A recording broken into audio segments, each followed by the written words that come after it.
Welcome back to another video. So we've got a couple of little jobs to do on the Yokomo wheel speed ahead of taking it down to the 1066 Racing Club, which is on EOS carpet. So I'll obviously video that, do a bit of a vlog of my kind of evenings racing with the guys there. But overall, the first shakedown which you saw, or if you haven't seen it, go and check it out on AstroTurf down at my local outdoor club, which is Barham.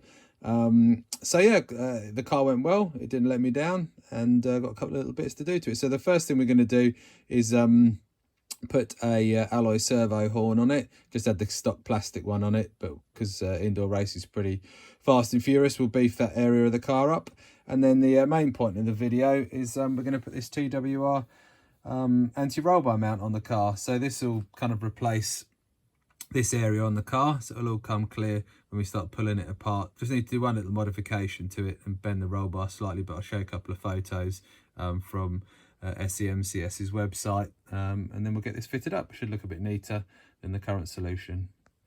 So that's the little bolts taken out from the wishbones there, and then we've just undone these two ones there, so we'll just take that all out now, like so.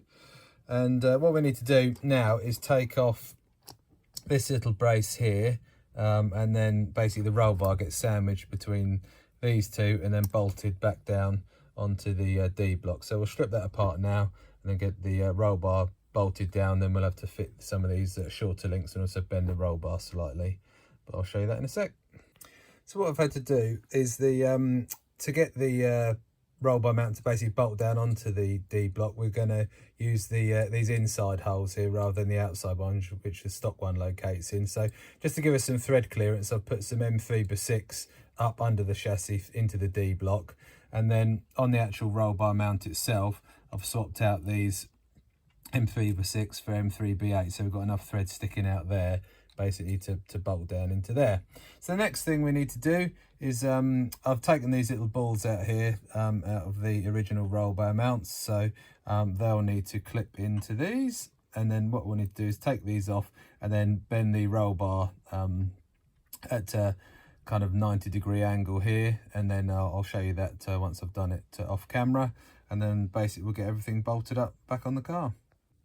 So I've just mounted the roll bar up to the car. So what we're going to need to do is rerun these in this orientation when doing this rather than that way. So what I've done, just looking at some of the photographs on the SEMCS website, is just basically line that up like so, made a little mark, and then we're going to put a bend in it so that basically the roll bar will sort of come along and then go straight. But I'll just get these pliers like so and pop it in that. These are kind of shock type pliers, but I'll pop it in there and then bend it up in a sec. That's the roll bar bent, as you can see. So we'll get these put back on, the linkages clipped on, and then we'll get it all bolted up. So that's the roll bar basically fed under the drive shafts now rather than over the top. So this is all just pushed in loosely. So we'll get these little links spun round and then bolted up to the car and everything done up. So there we have it. That's it all finished up. So you can see there, obviously it's gets everything nice and low, and looks pretty stealthy, to be honest. Better than that this big piece of plastic that was sat there. So it looks very neat indeed. So I'll just show you around this side, and like I already discussed, you have to flip the these little mounts over, but no, it all looks pretty good. So dead chuffed with that. So what we'll do is we'll just get the servo horn mounted up and call this done. So there's the alloy servo horn mounted up. It's a clamping type one, so you've got a little clamp down on the bottom part here, which is good, so stops that flying off. Then also thread lock the bolt in there as well. Just added a little spacer just to get the link a bit straighter there, and a little low profile lock nut. But this is just a cheap servo horn from AliExpress. Like I say, it's about 86p and about £1 postage or something, so I've got quite a few of those just for the box, but they work well. Obviously the Yokomo one's really nice, so if you've got one of those, that's fine. Just be careful with some of the servo horns that are not too tall and they you know, contact the upper bulkhead there, but that one all looks good. So there we go. So that's the car pretty much done. Just got to pop the wing and the body on, and then that's it, and it's ready for racing.